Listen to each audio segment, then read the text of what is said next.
Welcome to the Volunteer and Combination Officers section weekly, I should say weekly, sometimes they're weekly, webinar. This is an education program designed and developed by the Volunteer and Combination Officers section to provide information to leaders in departments.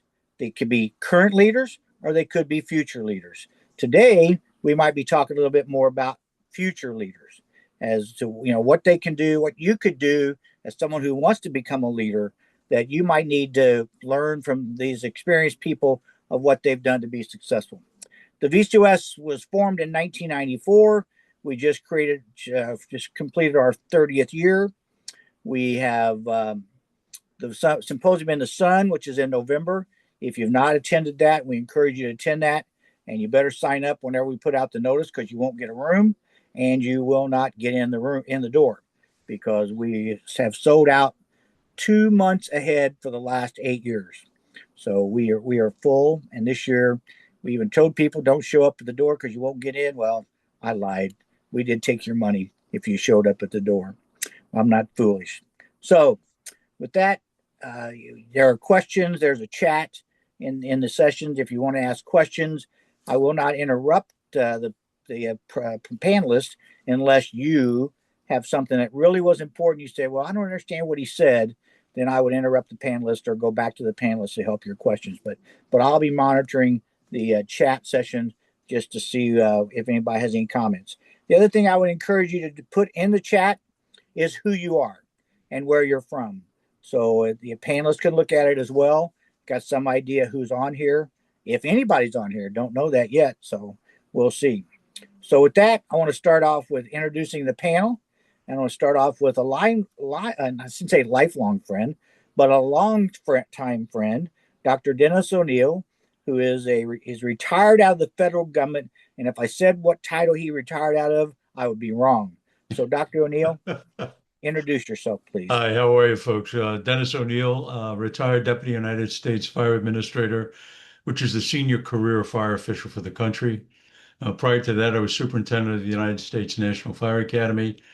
And prior to that, I retired as the chief of the Jersey City, New Jersey Fire Department, where I went up through the ranks. Just to defend myself, I spent 15 years as a firefighter lieutenant and a captain in two of the city's busiest ladder companies. So it's good to be here, John. Thanks for the opportunity. All right. Welcome. Thank you very much. Eric Felker. Hello, my name is Eric Felker. I'm from West Grove Fire Company in Chester County, Pennsylvania, the southeastern corner of the great Commonwealth of Pennsylvania. I just completed my 6th year as fire chief. We're a small combination department. I've been with the department for 21 years now, and like many fire departments, we've grown from an all-volunteer system to a robust combination system with 60 career members and 50 volunteers manning 3 stations across a pretty vast area. So I'm interested in hearing from the panelists as well and learning a little bit today from everybody. Thank you, Eric. Lee Hubbard. Yes, hi, Lee Hubbard. I am the president and CEO of Trade Up Management and Consulting, which is an association management company based out of Virginia. I also have served as the executive director of the International Society of Fire Service Instructors for the last 17 years. Hard to believe it's been that long, but it has been. Happy to be here and contribute to the conversation and also take away some good advice today as well. Thank you, Lee. Scott Seifert. Yeah, I'm Scott Seifert, the fire chief of Spring Fire Department. We're 25 miles north of downtown Houston. We cover about 62 square miles, 9 fire stations, 138 full-time members, 1 part-time member, and about 20 volunteers. Started 35 years ago as a volunteer firefighter, went up through the ranks, became fire chief 12 years ago. And it's been a wild ride, and being 35 years in the same organization has given me a lot of visibility into things I don't think everybody gets to see when you're in multiple places. Well, thank you. Thank you. Well, welcome to everybody. We're glad you're here.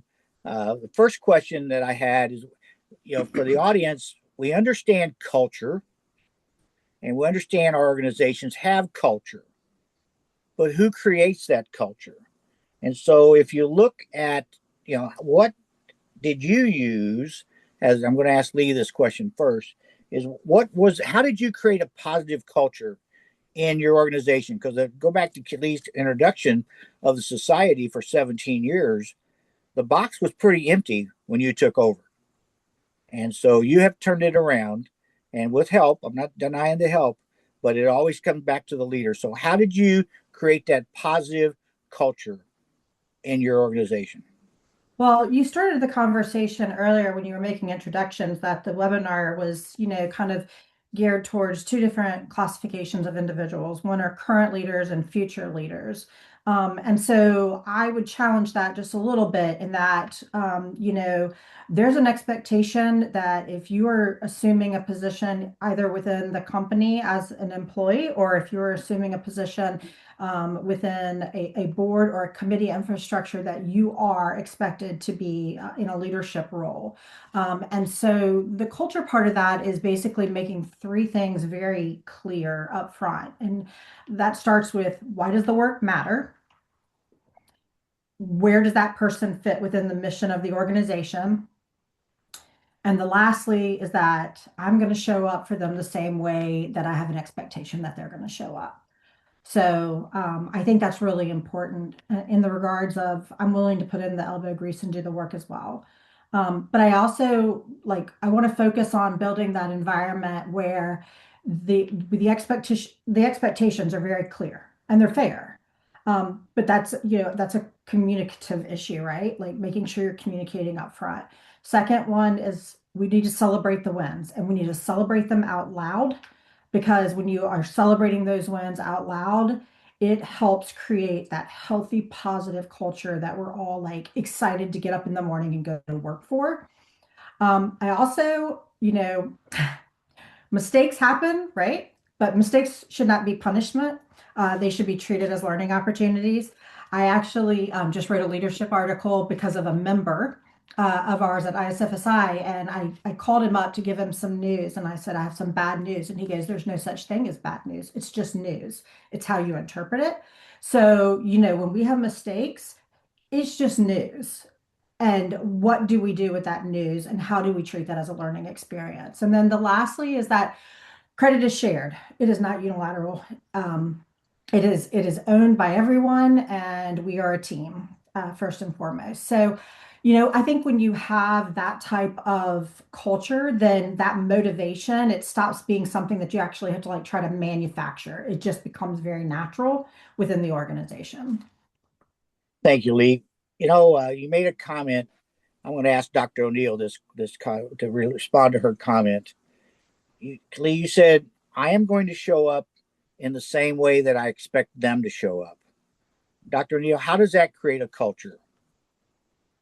Well, when you look at an organization, there was a couple of things that I've learned going up as a lieutenant and a captain, that I looked at some of the men that I had worked with that, wanted to run the entire fire department, knew how to be the chief, criticize their bosses. And I learned not to do that, to worry about my little patch of the ground. And when I went to work, I dressed like the officer, I acted like the officer. These are very basic behaviors. I'm not going to get Lee did it just a terrific job. I can't even add to that, but it's very hard to follow her. She's so good. But so you're the kind of leader that you want to have. And what I always found was that if you focus on what you value, what your expectations are, and not reward, but pay attention to those kinds of things and ignore or discern, if you have to, the cultural things that are undesirable. Little by little, you're going to move that needle forward. Great, thank you. So again, I told these guys I'm going to play off some of the things they say. Eric, I'm going to ask you this question because Dr. O'Neill, I think this is a very important thing about culture. Don't criticize your bosses. Eric, can you add anything to that? Yeah, listen, to Dr. O'Neill, I think that, fortunately, when we enter the fire service, we're exposed to different leadership types. Some of us were fortunate enough to go right into the military right out of high school. So really, even if in the corporate world, when you're exposed to the different leadership styles, I think you find the leadership styles that you like and then the ones that you don't like. So as I was growing up as a young man and a 21-year-old lieutenant, I wanted to be there were people who made an impression on me in those first couple of years that I was exposed to that I wanted to emulate their style. So I wanted, for my purpose, just as a lieutenant and then as a captain, I always wanted to have those attributes that I looked up to as a new guy, so to speak. And then certainly when, as you move up through the ranks as a chief officer and then, as chief of the department, when I meet with our officers every year at the beginning of the year to set goals, and I try to go back to stick to our mission statement. We always start there, which it's very easy to stay grounded when you think about your mission and delivering superior fire and emergency medical services to your community. But two, for a leader, whether it's a new leader, a seasoned leader, we really rely on a caring spirit. Like, I know it sounds a little hokey, but if you set the culture of a caring culture, that the individuals are so important to the leaders and to the officers that, whether that's caring about the professional well-being, their growth as a professional, but also their personal needs. I mean, some of these folks are showing up to work and they're not having the best day, whatever it is that's going on at home, their physical health. These are all things that we try to keep our officers cognizant of, so that we can promote a healthier employee and therefore have this caring spirit kind of permeate throughout the entire organization. That's really the culture that I try to have our folks emulate. And that's what I learned when I was a young guy coming up. I knew that we had some leaders that showed me that as a young person in the fire service. And I tried to also, see if I could, it's difficult to communicate that to a new officer or to even an officer with 1 or 2 years in experience. But those are the things that we try to rely on as our base, as our core culture. Well, thank you. That was Scott. I'm not going to ask you to be the fourth one to ask that question, since I think they probably have all covered it. If you've got something you want to add, but I was going to go to that next question that I proposed is, when you look back to your first year on the job, and I know whether it's 6 years ago or 17 years ago as the chief, but what is it you wish you would have known before you got promoted? Is there something to give the attendees guidance? Okay, well, let me kind of dovetail into the end of what Eric said. I had 5 chiefs I worked for over the years, and every single decision that was made in our volunteer department had to go through the chief's office. And so when I took over, I had a totally different mindset. I felt like bringing autonomy to those that are responsible for certain areas was an important thing. And so I'll probably speak to that a little bit later. But what I can say is, the very first year, even though I was an assistant chief for 4 years, you never know the gravity of some of the issues, or even what some of the issues are, until you're sitting in the seat and you're faced with them. And I don't think it's that former or retired chiefs actually shield you from that. I think it's a blind spot. You can't even understand the magnitude of some of the things that you're going to deal with, because they can't share it, or maybe it's new experiences that they never had. But I didn't learn a lot from the 5 that were before me. It's similar to my stepdad. My stepdad kind of taught me how not to be a dad. So when I raised my 3 daughters, I made sure I did it different. Well, those 5 chiefs before me, although they did have good character traits as well, there were a lot of things I wasn't going to do, and that was one of them. But not knowing really all the different pieces of the puzzle is probably the biggest challenge in your first year. Good, good. So, Dr. O'Neill, I remember that first session that we met. It was at Fire Rescue International when you told me I've never been to an international conference before. And so, same kind of question. You went into the federal government. Yes, you applied for it. You read the job description. You did the interview, and you said yes. Going back to Scott's comment, did you have any idea what you're getting into? Absolutely not. My very first day at the National Fire Academy was as superintendent. And there was absolutely no shortage of opinions about how it should be run. I used to kid around. I said that I really didn't know how to run the National Fire Academy, but fortunately for me, everyone else in America did. And they reminded me as frequently as they could.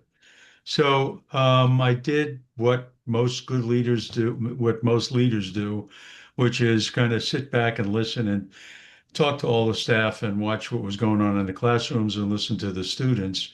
And I realized that I had a cultural problem. And at that time, it was Club Fed for firefighters.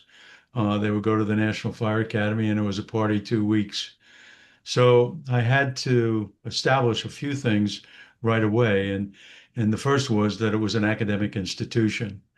And that's when I started, I had earned a doctorate. I never used that term, never had to use that term, but I realized there I had to use that term. So I wasn't boss, I wasn't chief. I was Dr. O'Neill, and I'm the superintendent of the National Fire Academy.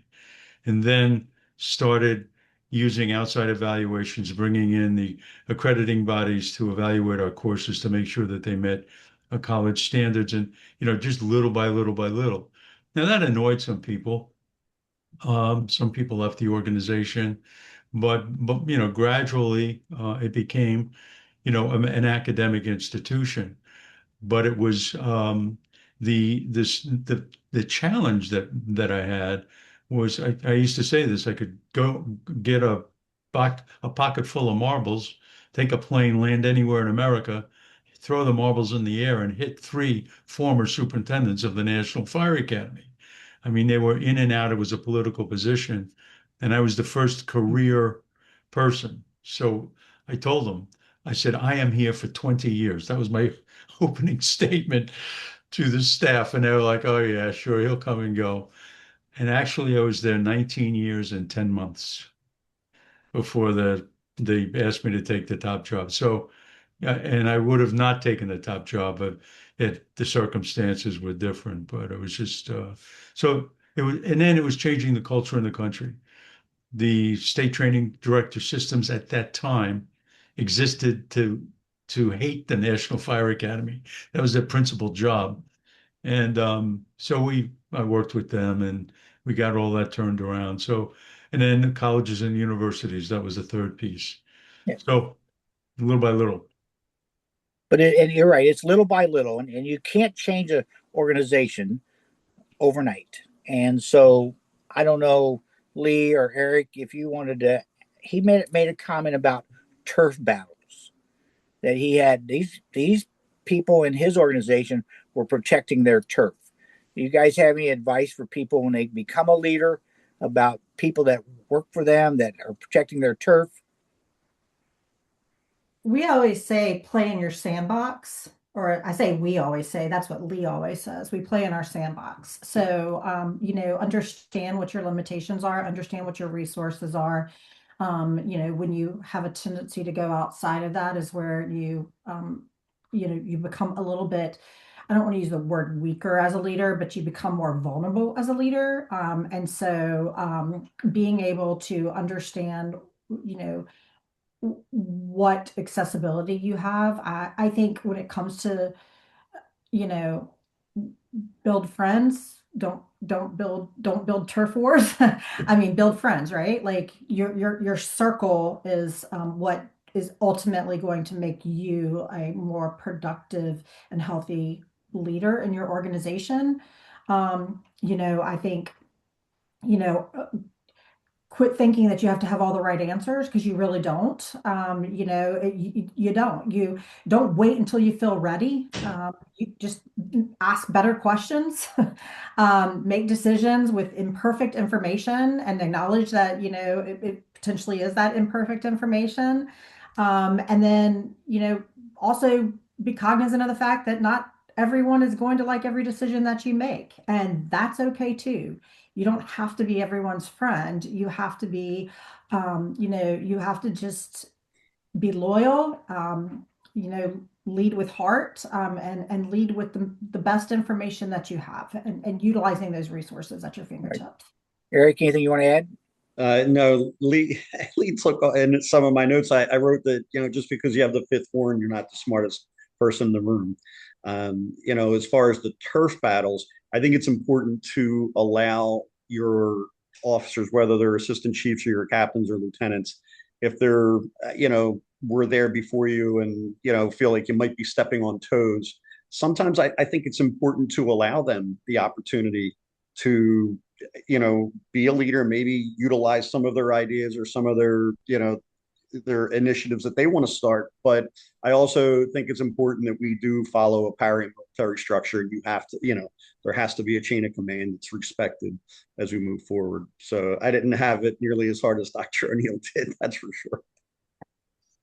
Well, and Scott, so I'm going to ask you a question: in today's world, with the people that we deal with, whether it's the 22-year-old or the 30 or 40-year-old, can you, as the leader, can you be their friend? Wow, that's a great question. Can you be their friend? I think there's a need that they have for that to happen, but to lead the organization in a positive way. There's other people in the chain of command, and as it gets closer to them, that can be closer to their friend than I can. I've got a, and I think when you ask me that, what I think about is I've had to terminate someone just recently. And from the human side of me, it hurts to do that. It hurts because you're affecting somebody's livelihood, their family, things like that. But on the business side, I have to look out what's in the best interest of the organization moving forward. And so I struggle with that, but I always lean on the business side. We've got to take care of business first and foremost. So most of my friends are outside of the fire service. And so to answer your question, I don't think I can be their friend, but I can certainly display behavior that shows that I'm a human being and not some robot with 5 bugles on my collar. Thank you. Thank you. Dr. O'Neill, anything to add? Yeah. I'd like to change that focus a little bit and say that it's probably more important to build trust. That that is the currency that's going to make you a good leader or not. And one of the ways that you can do that, as Eric referred to, is listening to, your subordinate officers, to listen to other people in the organization.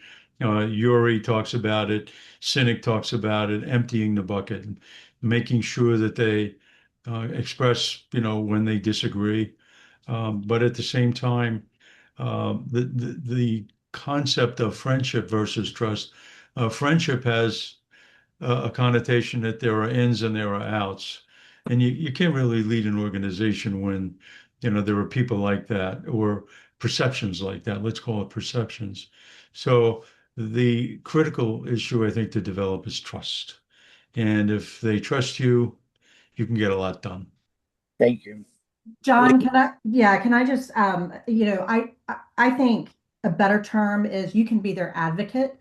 And that's more, in my opinion, that's more important than being their friend. If you're an advocate for that individual and you're an advocate for their success, And that advocacy extends to their personal and professional life. You want them to be healthy. You want them to be, these things within their community, but at the same time, professionally, you want to see them succeed, and you're willing to put resources, into making that happen. Then that ultimately is probably the healthiest version of a friendship you can give them. Barry? Yeah, I agree with you all, and I think trust is a great way to put it. I put the younger generation, the under 25-year-olds, they want to be valued. Like they do have value, and that's we just not long ago we had this one of our members who was 65 years old, but he's really in physical shape. He's a 40-year-old man. He's still an interior firefighter, and we were doing some preventative maintenance on two-cycle engines, on all the gas powered tools. And we had this young man, 22 years old, fresh out of the academy here in Chester County, and he had a hard time with two-cycle engines. He never mowed his lawn as a kid. He didn't start weed whackers. So, of course, the old guy is busting on his chop so bad because he doesn't know what a choke is. He can't get the thing started.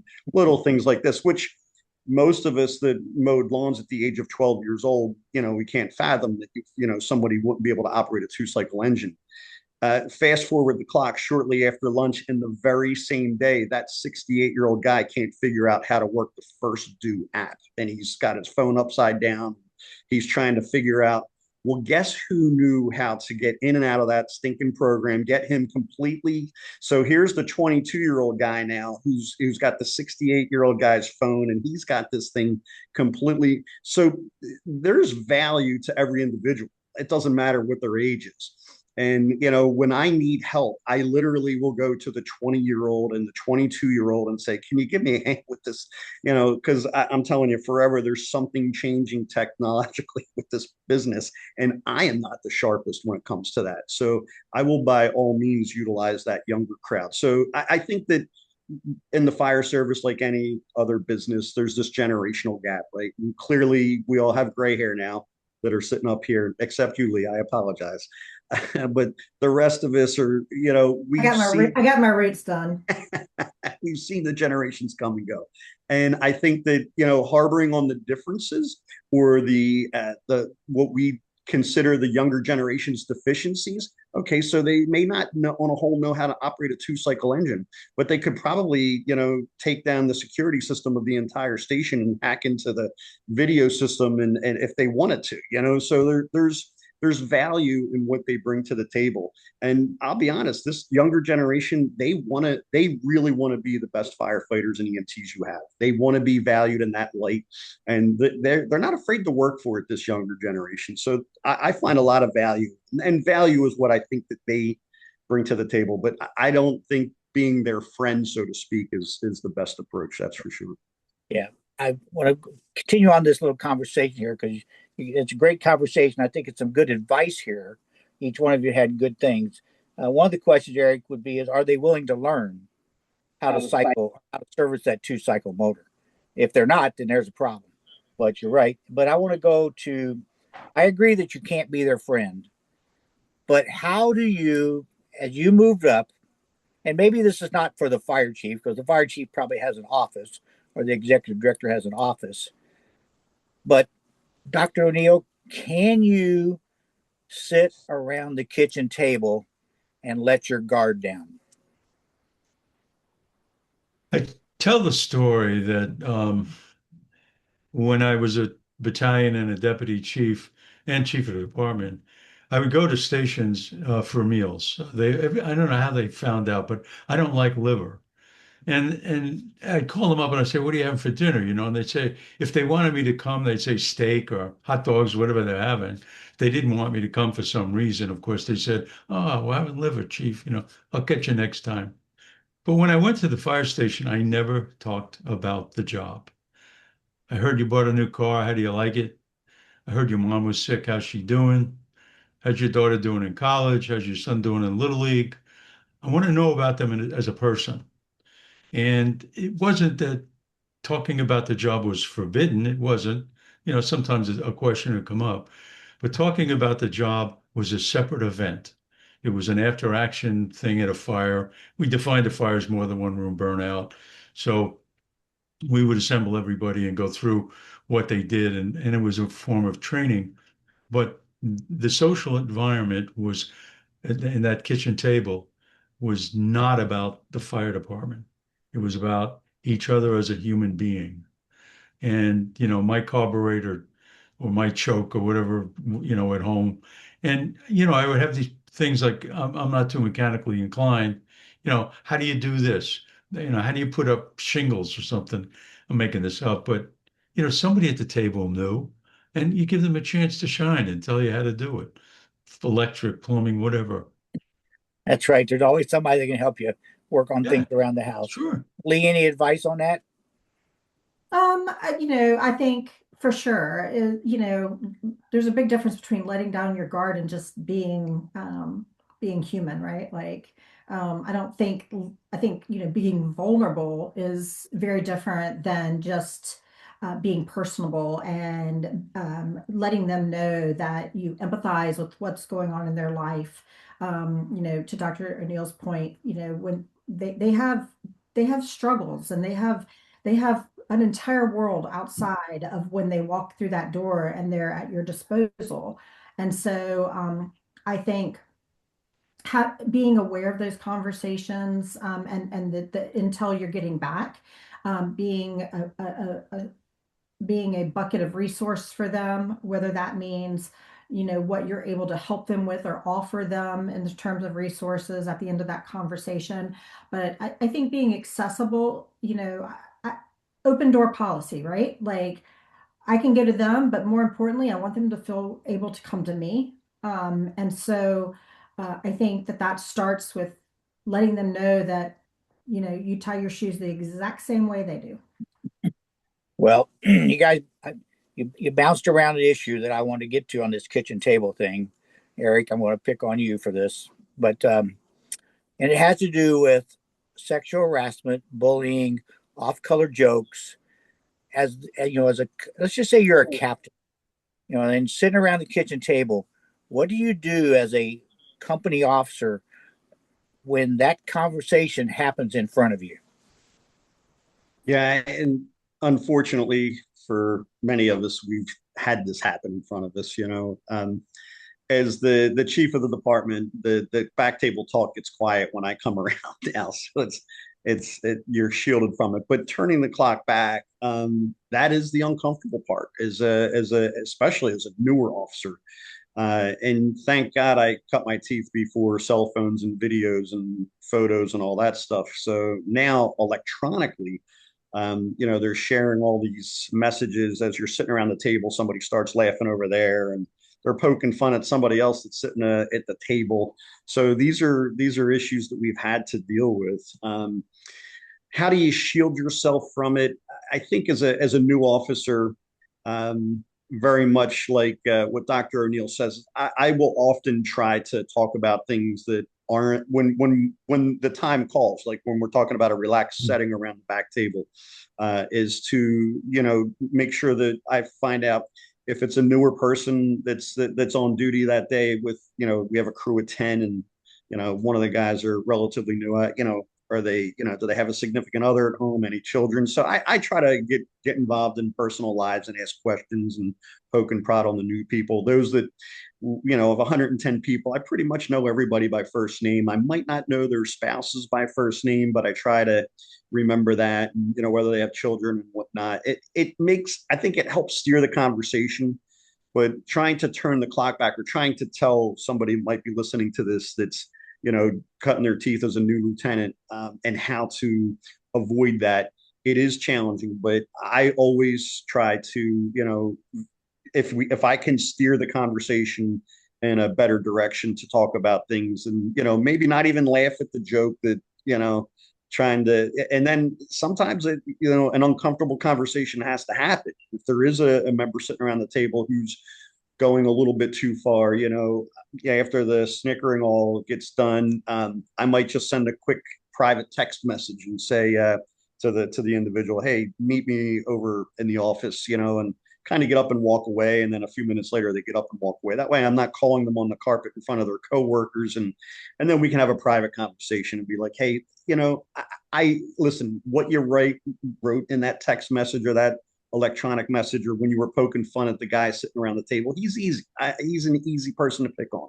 But, do you feel better about yourself because you put him down?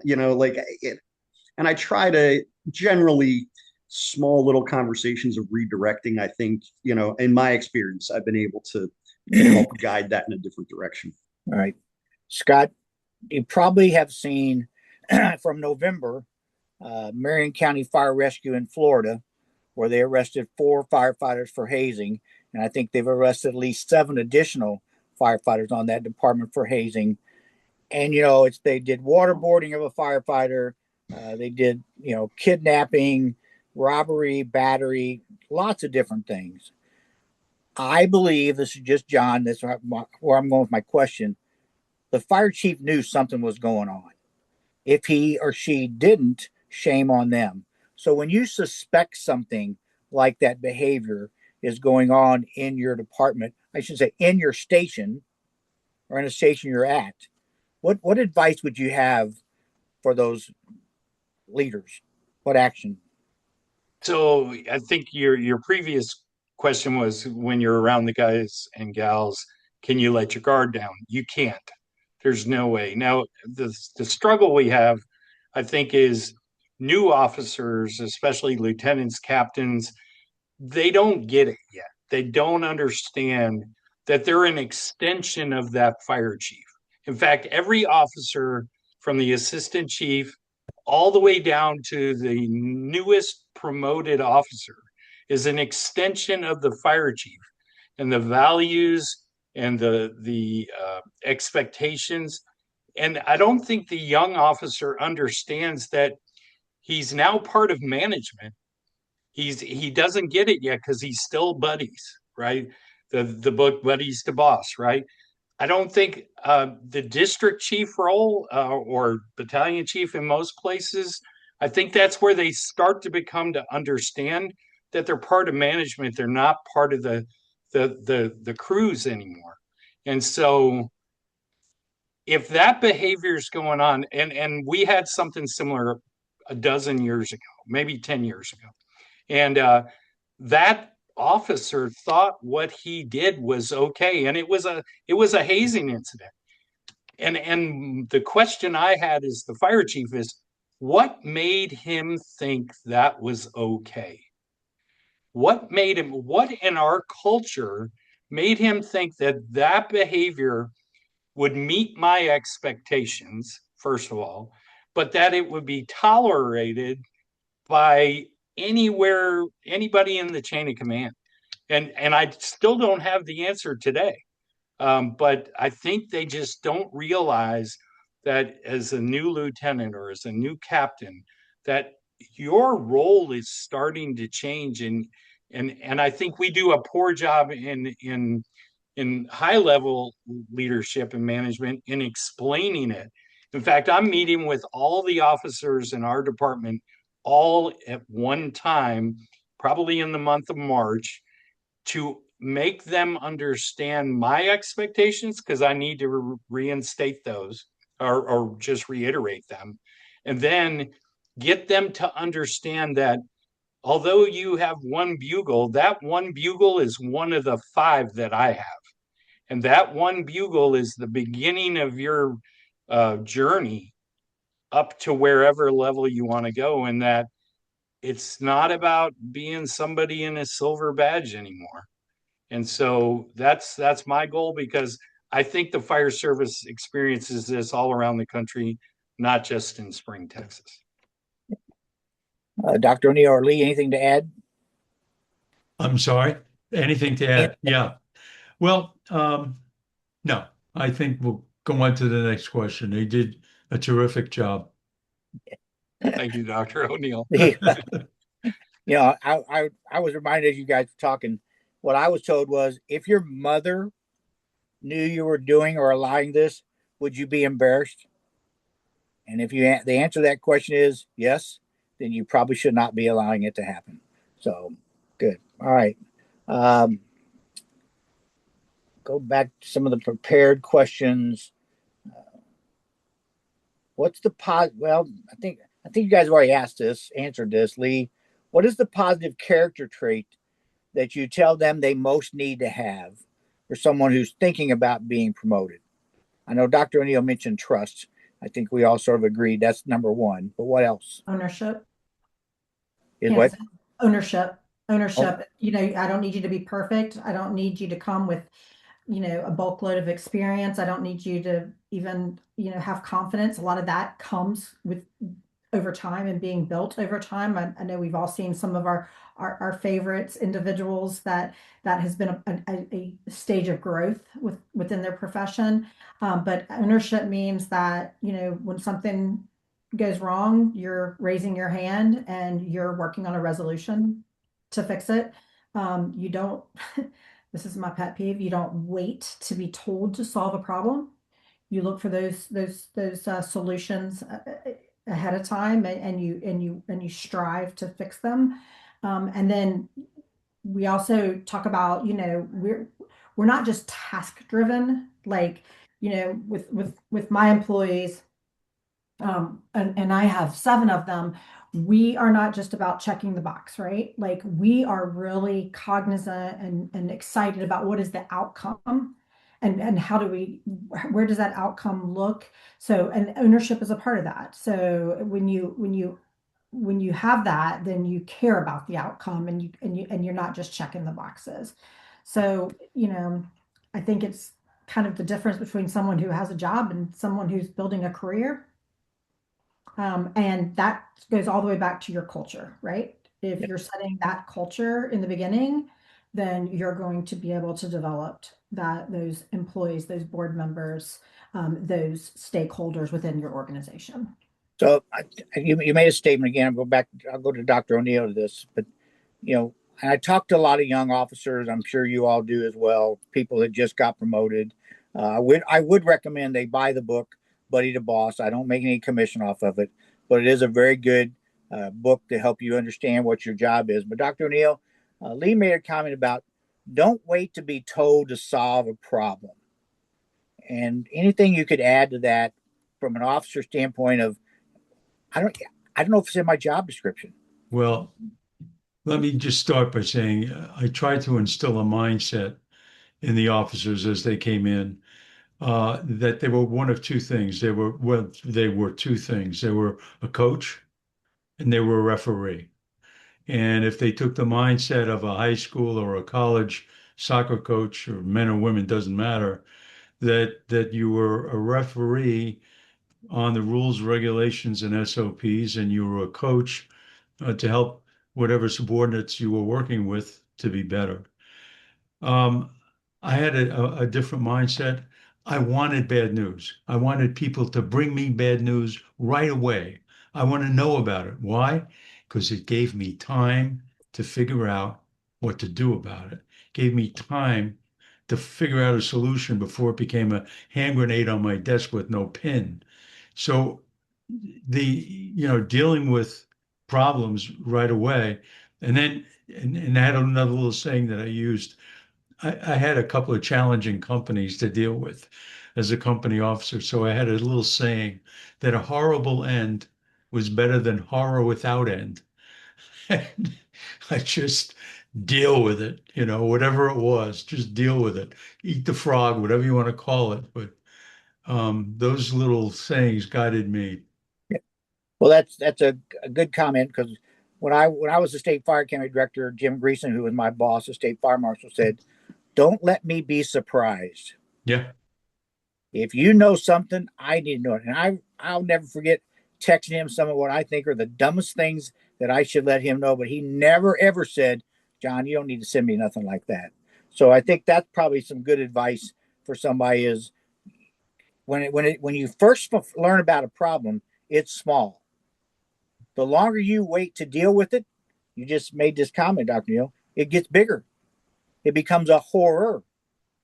And we don't really want that. The battalion chief or captain who's above you, they don't want that. They want to be able to solve the problem when it's smaller. So Scott, if you were to look at 25-year-olds that want to become under 25-year-olds who want to promote in the fire department, what kind of advice would you give them? What classes do they need to take? What education? What any books that they could read? So on and so forth.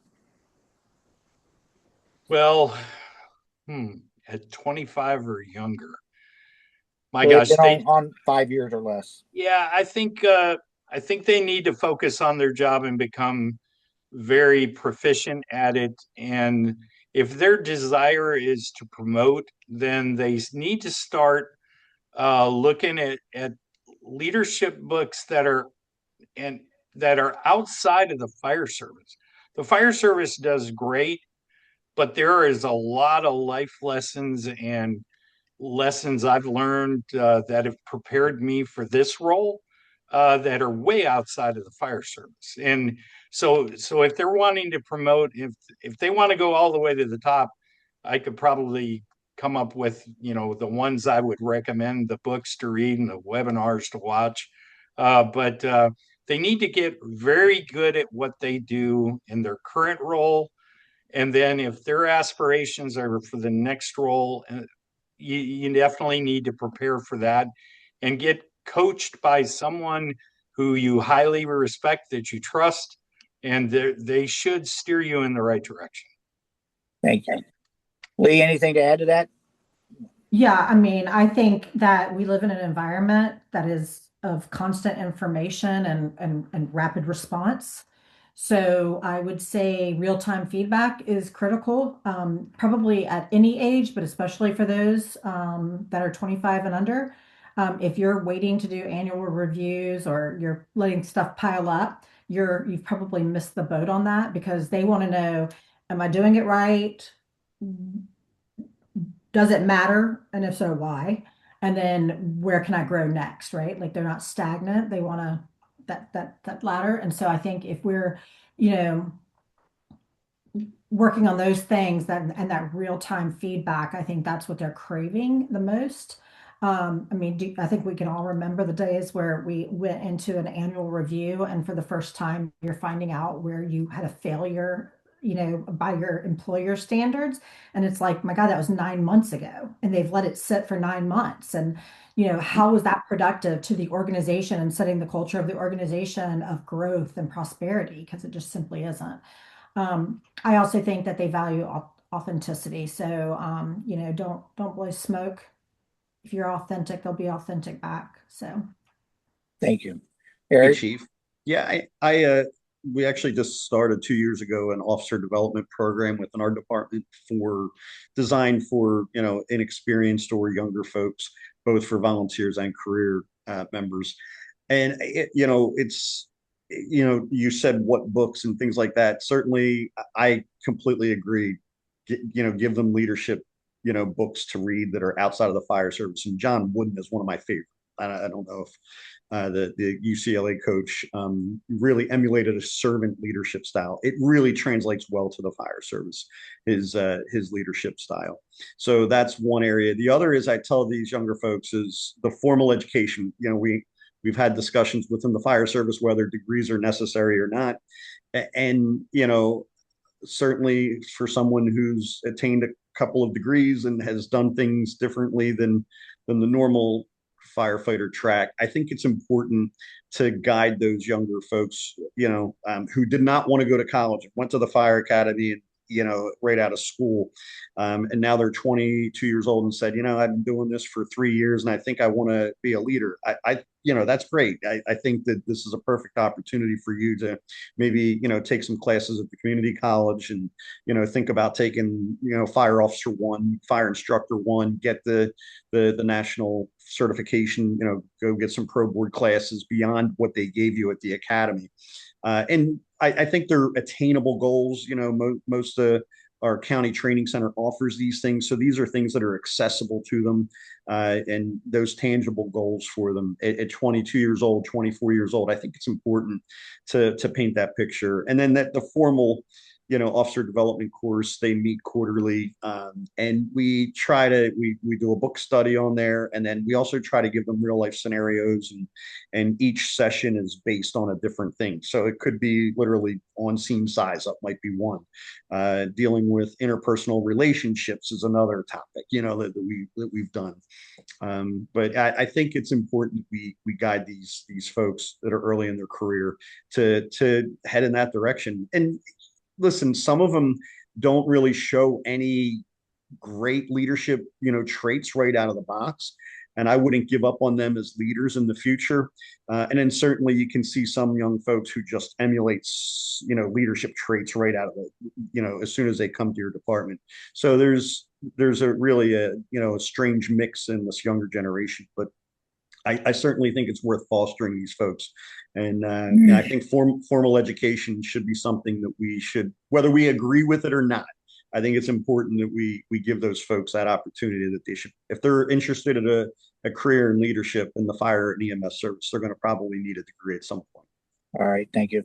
Well, not to go to Dr. O'Neill last, but he was for 19 years our education leader and proposed many things. He and I had long discussions. I shouldn't say long, several discussions about degrees and no degrees. But Dr. O'Neill, what's your advice? And I would tell you, the rest of you, relax. There'll be no more questions. I'll come to each of you for closing comments. Okay. So, Dr. O'Neill, what's your desire for education? The world needs firefighters, and if they want to be super trained and remain super firefighters, we need them, and I love them. I call them the Mikeys. Their knuckles drag on the ground, they got smoke all over them, and they're, fuming when they come out of burning buildings. But if you want to lead men and women, if you want to be responsible for $1 million fire truck, now a $2 million fire truck, if you're going to be going before the city council as the fire chief, if you're going to be sitting in city council meetings, these are men and women who are educated, and you've got to be educated like they are. And so, if you want to be a leader, then there are certain, I don't want to say dues to pay, but there are things to learn.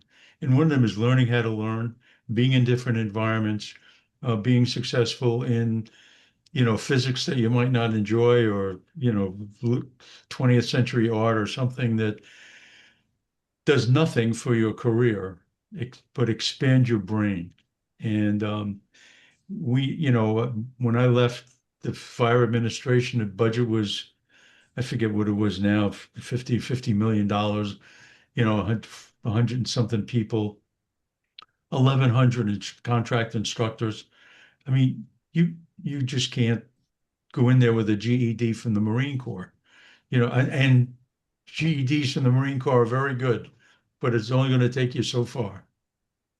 Thank you. Well, think about what book you might, your closing comments. And I do have a book, and Gary Ludwig and I, former fire chief in Champaign, Illinois, and good friend of mine, we read How to Win Friends and Influence People every January by Dale Carnegie. It's over 50 years old, but it is still so relevant today because it teaches about communications, relationships, leadership, empathy, and making others feel important. When we come back, whenever we come back for the next session, that's going to be my first question to you all, is how do we make others feel important? So with that, I'll go to Scott. You got any closing comments? Yeah, so for me, I've been blessed to have been given so many opportunities, and I've seized every opportunity that I was faced with, because you never know where that's going to take you in life. I never wanted to be a firefighter when I was a little kid. I saw fire trucks and they were cool and they were red. Not all of them are red these days, but I didn't ever think or desire to be a fire chief. I was at the right place at the right time. I was given opportunities. I seized those. When you're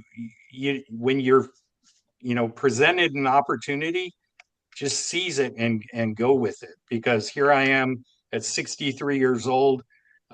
Been a fire chief for now 12 years, never expected to be here. And what I would say is there was one book that I read that really helped me, and it was by Daniel Pink. It was called Drive. It talked about motivation, and it talked about the three things you need to be successful would be autonomy, mastery, and purpose. Well, the fire service purpose is built in, so we already got one right off the bat. And then I gave my my officers autonomy, and we have a nice large training budget so that they can achieve mastery.